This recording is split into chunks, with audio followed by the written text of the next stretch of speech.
rastet e divorcit që kam në studio, ku edhe pse janë ndarë, partneri apo iç partneri vazhdon kontrollon jetën partneres së tij, ku shkon, çfarë bën, kë takon, me cilën takohet, çfarë bisedash bën, si është veshur etj etj. Kjo nevoja patologjike për të pasur kontroll e bën një person që të marrë vendime ekstreme ashtu si dhe ai rasti. Dhe një tjetër është për shkallëzimi i dhunës. Ne jemi bërë shumë të dhunshëm.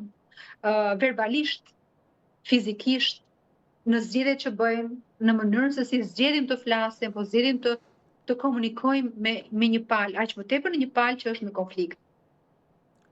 Zakonisht dhuna nuk fillon me vrasjen. Dhuna fillon shumë përpara, shumë herët, kur fillojnë kërcënimet e para, kur fillojnë përshkallëzimet e para të dhunës verbale, tek kontrolli. Pra ka shenja paralajmëruese? Absolutisht po, absolutisht po.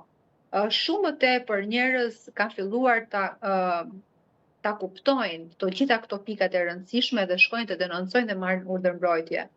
Por pjesa e vlerësimit të rrezikut është një problematikë që në gjykimin tim duhet të rriten kapacitetet për ta kuptuar këtë nga aktorët të cilët u duhet të merren me këtë punë.